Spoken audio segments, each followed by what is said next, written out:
puutöö, lennukid, muusika. Meie järgmine külaline räägib, kuidas maailma muusikust sai ülistusmuusik.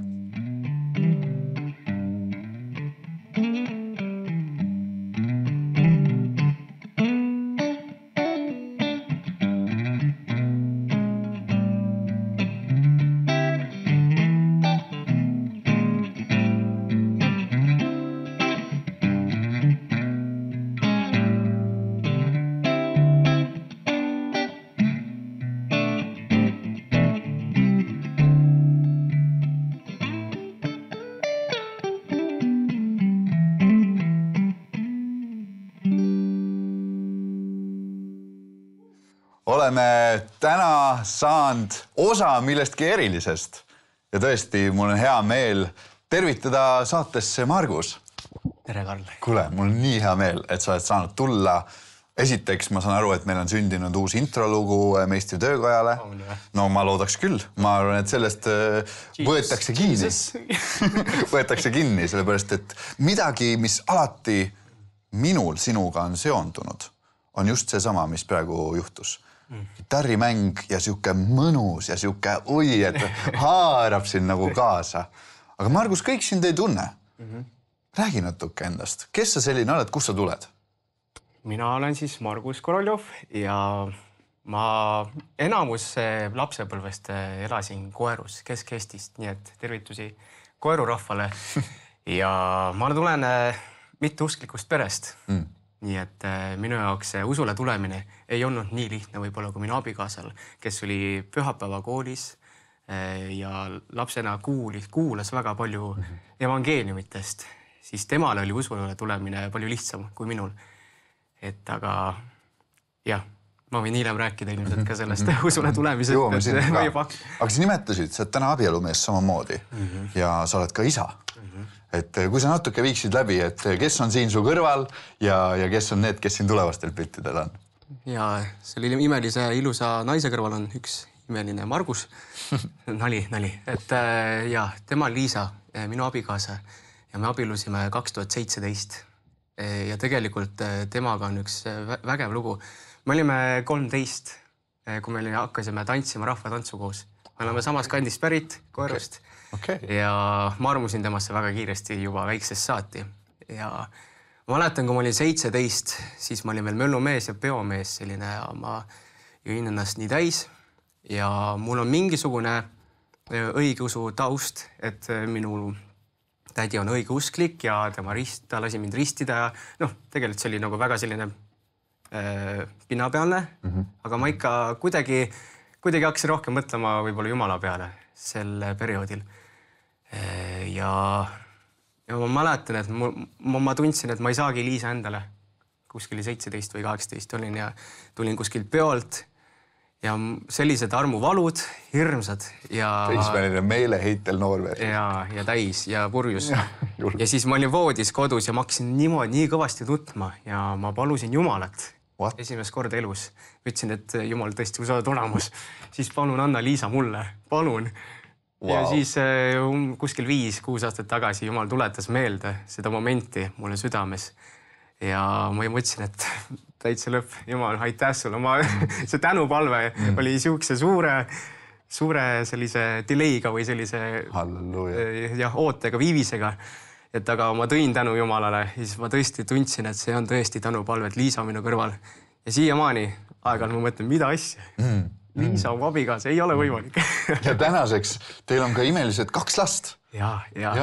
Yes, mu lemmikpilt. Vahest kui on raske nendega, siis ma mäletan seda momenti, kui ma nägin neid niimoodi, ma ütlesin ebareaalne, et nad ei maga kõige paremini. Ja vahest on krutskid täis ka, aga siis ma tulen selle juurde, et kõik on võimalik. Et nad magavad ühes koos ja me saame rahulikult kohvi juua. Ja sa väga hindad seda aega, mis sul poistega koos on? Oo ja, nagu näha, siis tõesti, et neil meeldib spaas käia väga, et tänu töökohale mul on võimalik käia spaas rohkem kui muidu võiks, et see on tõesti suur õnnistus. Ja nendele poistele väga meeldib vees hullata, et võin seal 3 tundi olla spaas nii nõnda, et abikaasa saab ka, et selle juures rahulikult kodus aega veeta. Sellepärast, et ma ikka käin hommikuti tööl ja abikaasa peab enamus ajast ikka nendega möllama. aga täiega lahe.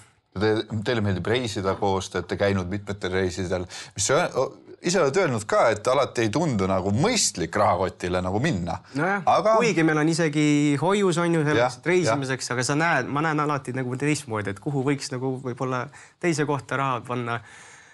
Aga iga kord, kui me tuleme reisilt, siis ma tunnen, et noh, nii õige asi, mida teha, et abikaasa on väga tugev selles tunnetuses, et me peaksime reisima nii ja nii kaua, kui veel saab, et ta on öelnud.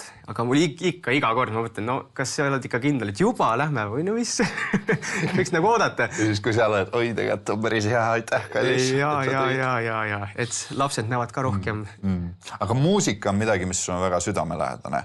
Ja ma saan aru, et sa täna koguduses oled tegev, sa teenid ülistuses ja ma saan aru, et keegi on samuti su kõrvale juba hakanud vaikselt pilli mängima, su oma poeg. Ja, no eelmises pildis oli näha, et ta on vaikselt tuleb ligi ja ta tahab tegelikult samamoodi tinistada nagu issi. See on väga tore. Ja siin on esimene bändiproov tal. Siis kui me Jüri kiriku ja teenistuseks valmistusime. See sama, mis siin järgmisel pildil paistab ka. Tuleb jah kohe. Ja sa oled läbi elu nüüd just nimelt pärast seda, kui sa tegid selle otsuse, kohe me jõuame selle juurde ka, et kuidas sa üldse kogudusse jõudsid ja sealt muusikumaailmast tulid. Aga tänaseks ülistus on mingi väga suur osa sinu teenimisest. Vastab seda jälle? Jaa, see vastab 100% peale. Nii nagu me siit nägime ka, et ja nii nagu ma ise ütlesin, et see on midagi, millena mina siin nagu tean ja tunnen ära just nimelt sellisena tegemas seda, mida sa armastad Jumalale, keda sa armastad. Et minu jaoks, ma ütlesin sulle kõnes seda ka, kui me rääkisime siin mõned päevad tagasi, et minu jaoks see on nagu väga, sa oled väga erilisel kohal, just nimelt sellepärast, et sa oled üks mu lemmik nagu ülistusjuhte Eestis. Ja just sellepärast, et ma olen näinud, kuidas Jumal sind kasutab. Ma olen näinud, kuidas sa lased tal ennast kasutada selles võidmises, mis sulle on antud, selle anniga, mis sulle on antud ja kuidas sa lihtsalt kuulad teda selles momendis. Ja sa lihtsalt lased selle nagu välja ja see on puudutanud minu südant ja ma tean mitmeid teisi ka. Et Margus, see on võimas, et sa lased ennast kasutada. Aitäh julgustuse eest. Paneme aga edasi. Jaa, õige. See teeb alandlikuks ka. Et kui sa teed Jumalale seda kõike, siis see on hoopis teistsugune see, et noh, et ma olen valmis julgustusi vastu. Ma varem olin niimoodi, mis au Jumalale, kõik see on ju. Ja loomulikult au Jumalale, aga ma olen valmis alati julgustust vastu, et ma olen valmis julgustatud saama. Nii et see oli väga hea, mis sa rääkisid, aitäh. Aga ma tean, et alati sa ei ole mänginud Jumalaga kitarri või kõike muud. Et nii nagu meil jutuks oli ka et tagasi, et muusiku taustast sa tuled. Kuidas sa üldse Jumala juurde jõudsid ja mis oli see taust enne? Kellele sa siis mängisid? Siis ma ikka mängisin publikule, rahvale ja mida paremini, seda uhkem on ju. Et mingil määral Jumal siiamaani lihvib neid nurki minus, kuna see mentaliteet tänapäeval, et kui sa oled muusik, siis sa pead välja paistma ja olema ise särav, on ju, et ei anna kellegi laugu, ainult endale ju, tegelikult kui sa mõtled. Aga Jumal on teinud minu sees suuresti tööd ja teeb ka edaspidi. Aga kuidas, kas oli küsimus ka on ju, et kuidas ma usule tulin? Kuidas üldse? Et ma mäletan seda, et Timo ja Eeva, kes on, Eeva on siis minu abikaasa õde, et nemad tulid 1 aasta enne meid usule ja Toompea koguduses. See oli 2015, kui ma ei eksi. Et siis nad hakkasid usinasti käima Toompeal ja ma mäletan, meil oli üks ühine kruiisisõit Timo Eevaga ja siis tagasitulek oli täpselt pühapäeval ja enne teenistust. Ma loodan, et ma mäletan seda õigesti, aga neid hetki, mis nagu olid nagu ajaliselt, ma võib-olla panen mööda. Aga tõesti, et siis Timo küsis meilt, et kas te kirikusse tahaksite tulla. Siis mina olin esimene, kes ütles, kes kirikust ära ütleb. Kes peaks ära ütlema. Siis esimene asi, et tulime Toompea juurde, vaatasime, et kus see kirik on, et see ei ole päris kirikuhoone. Et see oli minu jaoks juba selline, et väike selline error. Peas oli mingi muu ettekujutus? Absoluutselt. See ikka mingisugused traditsioonilised kirikud ja kõik see on ju, et see käib usu juurde. Siis läksime sisse, kõik oli nii rõõmsad, nii tublid ja vägevad ja no ei läinud kuidagi mulle see peale. Aga kui Ago jutlustas, siis midagi nagu, siis ma jäin kuulama. Ago Lilleorg oli siis tol hetkel tegevpastor seal ja vanem pastor, et ma ei mäleta täpselt, millest ta rääkis, aga ta kuidagi rääkis otse südamesse mulle ja kuidagi kõnetas ja kuidagi pani mingisugused pusled rohkem kokku võib-olla minu sees. Aga ma ei teinud sellest välja, et ega mul läks umbes aasta aega, kuniks mina tahtsin lõpuks tulla kogudusse. Et enne seda oli niimoodi, et abikaasa tahtis iga pühapäev käia koguduses ja mina olin see nii-öelda vastupanija ja rääkisin sõpradele tihtilugu, et Liisa on nagu usule läinud, et see on päris kehva lugu, et mis ma teen on ja ma olin ise ka nagu mures. Ja siis ma rääkisin seda ka, et ma loodan, et ta mulle peale ei suru seda. Et mina jään kindlaks oma põhimõtetele ja minul olid omad unistused, muusikalised unistused, et läbi murda muusikamaailmas ja murda lavasid. Ja, aga mida edasi läks aeg, siis ma aeg-ajalt ikka käisin ja aina rohkem Jumal tegelikult näitas oma märk endast, ütleme nii. Ja kõige enam ta näitas seda läbi teiste kristlaste. Nii et see peab olema minule julgustuseks ja teistele, et tegelikult me oleme tööriistad, kui me oleme kristlased. Aga kõige enam ma märkasin neis, et ma ikka jälgisin, et millal nad murduvad, millal see rõõm kaob nende seest, et millal nagu see fake rõõm nagu ära kaob. See tundus nii nagu kuidagi võlts, eks ole? Jah, see tundus võlts minu jaoks vähemalt. Ja ma olen kuulnud, et see paljudel nagu see... Ja, ma olen ka kuulnud seda. Ja, et aga ma ise kogesin seda läbi ja muidugi see andmise teema, et annad raha ära, et mis business siin käib ja kõik see. Püramiides käib. Ja, no see käis peas läbi, aga igal juhul, et iga kord, kui ma Ago jutlust kuulsin, tegi minu sees tööd ja aina rohkem hakkasid kristlased mind ümbritsema. Ja aina rohkem ma sain sellest armastusest osa ja ma kuulsin tunnistusi, et räägiti, et kuidas keegi sai terveks, kuidas keegi sai mingisugusest töö läbimurded on ju, mis oli minule nagu selline südames, et võiks nagu läbimurded tööl olla ja nii edasi, ja oli aastavahetus 2015-2016. Ja siis esimest korda kohtasin seal Jaani ka. See oli üks äge aastavahetus. Et meie pastorid, meie tegevpastorid raekoguduses. Ja seal oli selline hetk, kus kõik olid kristlased seal aastavahetusel ja mina vist olin ainuke, kes ei olnud kristlane. Ja siis... On ka koht, kuhu aastavahetusel sattuda. Absoluutselt. Ma olin elukaaslasega ja Timo Eevaga ka, et siis on selline pereüritus. Aga on koht ja siis oli selline moment, et me kõik istusime ringis ja kõik siis pidid ütlema, et mis on järgmise aasta ootus või palvesoov. Ja siis ringi jõudis minuni, siis ma ütlesin, et ma tahaks tunda Jumalat nagu teie. See oli mu reaalne, lõpuks oli mingist hetkes, ma olin nii küps. Mingi murdepunkt lihtsalt. Täielik murdepunkt, et ma hakkasin igatsema seda kõike. Minu seest tekkis mingisugused riiulid said tühjaks, mis on, ma ei tea, minu enda õpetusi täis ja tõi maailma õpetusi. Ja siis tõesti, ja siis kõik oli nagu vait ka. Siis mõtlesin, et mida, aga ma olin nagu, ma tahan. Ja siis kõik palvetasid ja palvetati minu eest ja siis järgmine nädal oli pühapäev ja ma olin nii valmis minema Toompeale ja ma teadsin, et Ago Lilleorg kutsub üles, et kes tahab oma elu Jeesusele anda.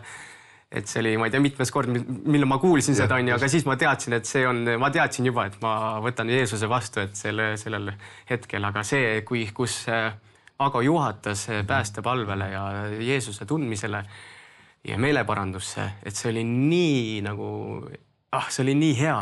Et see oli nagu kõigile mõeldud, on ju, aga see oli nii isiklik samas, et ma rääkisin seda päästepalvet ja ma nutsin ja ma värisesin ja siis ma kahetsesin, et ma olen nii kaua, et sinu vastu nagu võidelnud ja püüdnud nagu joosta sinu eest, Jumal, ja ma olen püüdnud tõestada, et sind pole olemas, aga see ei ole tõsi, et Jumal, sa oled olemas ja Jeesus, ma tahan sind väga ja ma tahan sind järgida. See oli nii eriline. Ma mäletan, siis ma ütlesin teistele ja sõna läks levima ja mäletan Rando Lilleorg, kui ma olin hästi taga ja Rando Lilleorg oli trummide taga, tüüp jooksis trummiseti tagant, jooksis minu poole, kallistas mind. Siis sel ajal me juba tegime Randoga bändi, ta oli ka Toompea koguduses. Just. See on võimas lugu, Margus, ja ma usun, et nagu neid, kes on võidelnud mingite mõtetega usuga ja sellega, et kas see on päris, kas ma olen, võib-olla ongi samamoodi elukaaslane või keegi, kes on kunagi kutsunud kogudusse ja ma tead, see ei ole mulle. Ütleb veel sõpradele, peaasi, et mulle seda pähe ei hakata määrima. Aga Jumal saab kätte, sest et kui on need seemnekesed, mis meil on pandud kasvama, idanema meie sisse, iga selle sõnaga, mida sa kas pühapäeviti said või mida sul ka kodus öeldi. Et ma arvan, et see on nagu selline väga eriline osa, kaasarvutuste õigeusu taust, mis kuskilt sealt on hakanud pihta ja seda kõike voolima sinu teed.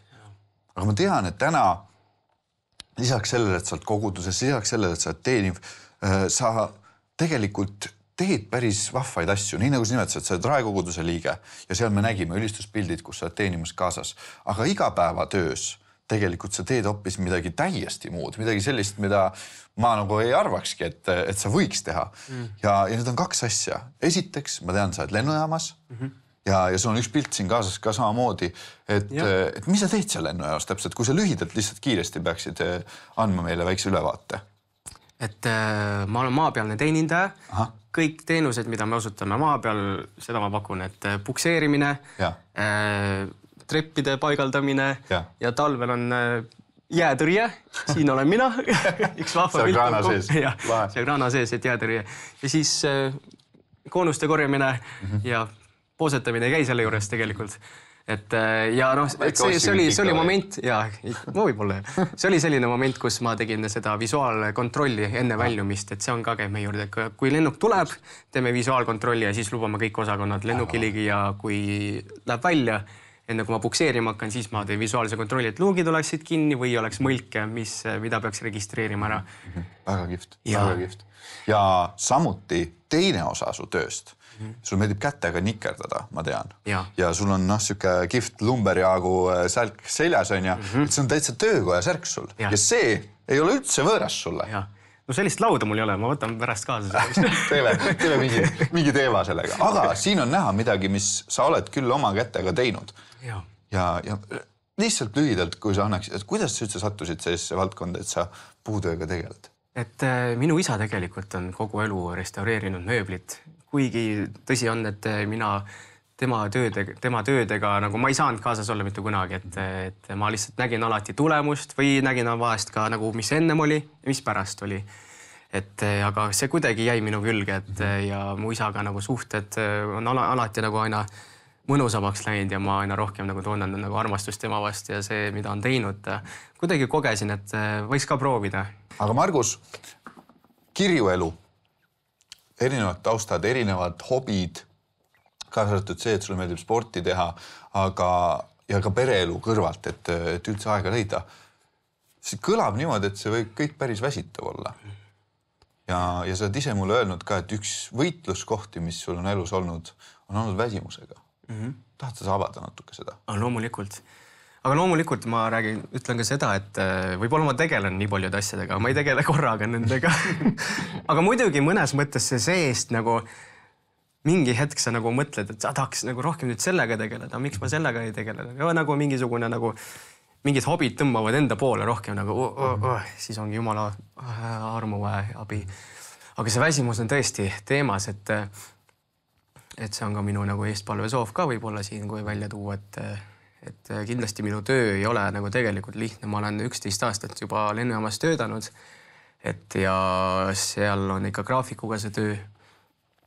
Muidugi nagu, kui mul on 2 last ja ma pean kell 3 öösel ärkama ja tund aega enne ma saan võib-olla kustutad last on ju enne äratust, siis ei ole üldse meeldiv. Et ega see nädal, mis oli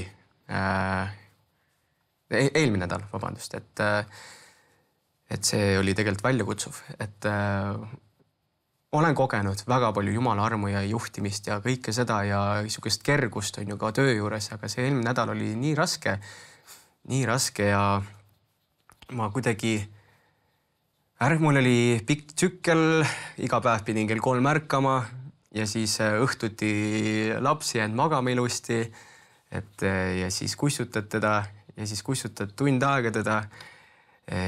Ja mingi hetk oli niimoodi, et mul sai mõõt täis. Ma hakkasin temaga pahasti rääkima ja siis ma hakkasin teda natuke raputama. Praegu nagu ma ei taha selle peale mõelda, see oli nii vastik, see ei ole üldse ja see on selline inimene, keda mina ei kannata välja. Et ja ka seda tuleb nagu välja eriti väsimusega viimasel ajal ja ma pole vana küll, aga vanusega ikka tuleb nagu mida vanemaks saad minu jaoks on see, et see väsimus nagu võimendab kõiki tundeid ja mõtteid. Ja ma arvan, et mingil määral nagu, et sa võid öelda, et sa oled depressioonis on ju, et kus nii tugevad need mõtted ja asjad tulevad väsimusega. Aga tead, siis ma läheks nagu korraks järgmisele teemale, mis on minu jaoks väga oluline.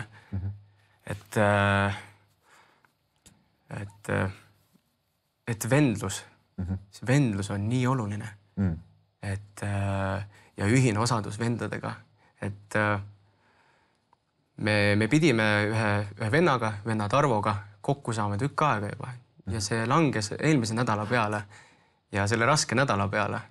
Ja kuidagi kogesin, et ma pean temaga kokku saama ja vahet oleme, kui väsinud ma ka ei oleks. Et siis me saime kokku ja ta rääkis väga palju oma elust, ta on ettevõtja, ta on väga palju läbi elanud, aga seda kõike koos Jumalaga. Ja kuidagi nagu see langes nii hästi kokku ka see moment, et ma lihtsalt kuulasin ja imestasin, et kuidas saab Jumalaga nagu käia tegelikult, et kuidas sa võid teda usaldada ja tuletas väga palju meelde Tarvo seda, et vahet ei ole nagu, mis tunded sul on ju, et sa tuled Jumala ette ikka ja sa ei tule nagu, ei hakka nagu kisama Jumala ees või karjuma või midagi, et sa nagu tuled alandlikult Jumala ette aga sa tunnistad ausalt nagu kõik üles, mis on ja see kõik nagu, mis ta rääkis, kõnetas. Kõik, mis ta teinud on, et selle taga nagu nii palju Jumala õnnistust ja see kuidagi nii kõnetas ja siis tuli moment, kus ma sain rääkida talle ausalt ära, mis minul nagu südames oli ja sellest nädalast, kus ma raputasin oma väikest last on ja kõik see, ja siis me palvetasime selle eest ja see nagu, kui ma räägin sellest, siis ma ütlen, et see ongi nagu vendlus ja see on nagu see ühine osadus, mis peab olema ja mida ei saa nagu kristlane ära jätta. Et me oleme niimoodi loodud, et me vajame üksteist ja me vajame niimoodi, et sellepärast, et mina võin kedagi üles ehitada ja ka vend saab mind üles ehitada ja seda võib ühe nagu kokkusaamisega juhtuda. Ja ma läksin hommikul tööle, ma pidin sama vara minema tööle järgmine päev pärast seda, kui me Tarvoga kokku saime. Kell 3 hommikul, tänu Jumal, kuidagi see rõõm oli südames ja ma ei olnud niimoodi seda nagu...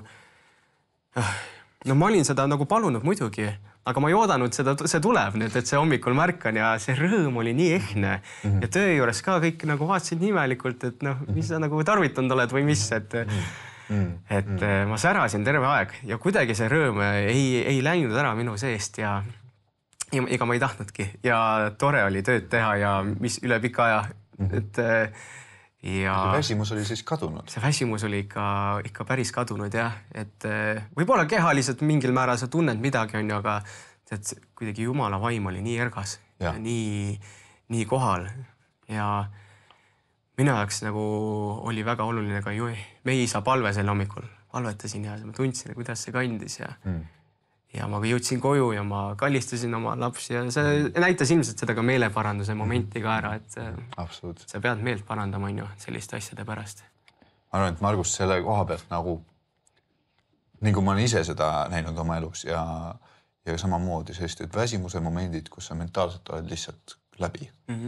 Ja nii nagu ma usun mitmed, kes ennast selles loos ära tunnevad, võib-olla samamoodi reageerinud väsimununa niimoodi, nagu nad ei arvaks kunagi, et nad reageeriks või mida nad teeksid. Aga see tunnistus just nimelt sellest, et vendadega tulla kokku, palvetada, panna asjad Jumala ees maha ja tema kannab läbi ja tema uuendab meid meele uuendamise teel. Niimoodi, et nagu sina siis, kui sa tulid esimest korda kogudusse, vaatasid, mis neil armastavatel inimestel viga on, mida nad siin rõõmustavad. Ja sa lähed ise tööle samasugusena ja sa saad aru, et see ei ole sinust, vaid see on pühast vaimust. Ja seda me igatseme, seda me tahame oma ellu ja seda me peaks tahtma oma ellu. Me vajame seda oma ellu, on ju. et kuidas me läbi näeme üldse olukordadest, on ju, ilma jumalata. Me reageerime asjadele nii teistmoodi inimestena, on ju. Ja nagu sa nimetasid ka, et vendlust sa pead oluliseks. Ja siin saate lõpus ma tahan tähelepanu alla tuua ühe venna, kellega sul on ka nii-öelda siis see esimene nimeliik sama, et te olete võtnud vend Joonasega endale sellise, esiteks teil on hästi kihvt sõprus ja muusika on midagi, mis teid seob, aga kui selle venna teema juurde tulla korraks, et miks te olete meil vend Margus ja vend Joonas? Noh, esimesena oli vend Joonas, kui me räägime nii, kui sa oled nagu muusiku võtmes, et aga noh, teiseks me oleme Kristuses vennad ikka ju, kõik. Et see nagu point tuli nagu selles võtmes välja, et selles valguses. Aga ma mäletan, et ma olin ise keskis vist mõelnud, kui vend Joonas juba oma lauludega tuli välja ja siis me rääkisime, et võiks minu albumit salvestada. Ja siis me omavahel rääkisime ka, et siis ma küsisin, et mis sa arvad, kui mina võiks olla ka vend Margus näiteks. Lihtsalt nagu pool naljaga, et ma ei noh... Et siis Joonas oli väga nagu toetav ja ütles, jaa, muidugi, täiega lahe. Ja siis noh, ma mõtlen sellise asja peale, nagu kõik, kes Eestis nagu võiks YouTube'is nagu või kuskil Spotify's laulu üles panna või on ülistaja, on ju, ülistusjuht, siis ta on nagu vend, on ju, vend Margus. Või õde samamoodi. Täpselt. Ma tean, et see vendluse teema on hea ja sellepärast mul oli ka hea meel kutsuda sind siia saatesse täna, sest et vend Margus mul on olnud nii nagu paljudel teistel Eesti maastikul võimalus osa saada just nimelt sellest ülistusest, mida sina oled juhtinud. Albumi, mida sa oled kirjutanud samamoodi, millest sa oled olnud osa mitmetel ülistusteenistustel, kui sa oled teeninud kaasa. Ja üldiselt me lõpetame oma saate palvega. Aga täna mul oleks väga hea meel, Margus, kui sa juhiksid meid ülistusse. Loomulikult. Ei ole probleemi.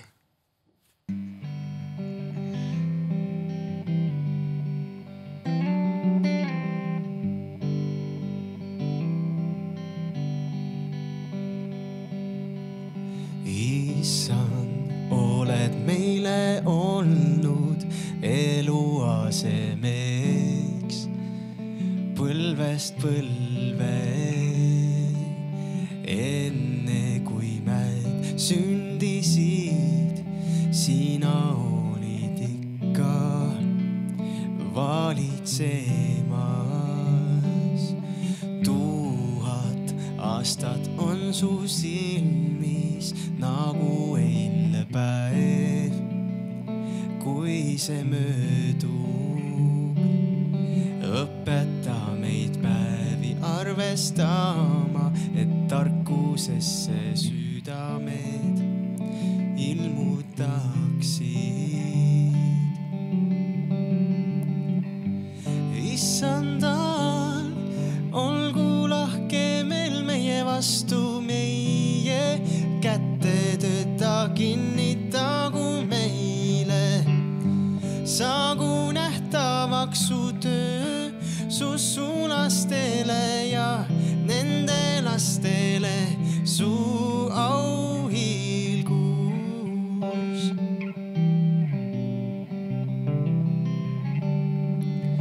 Tuhat aastat on su silmis nagu eilne päev, kui see möödub.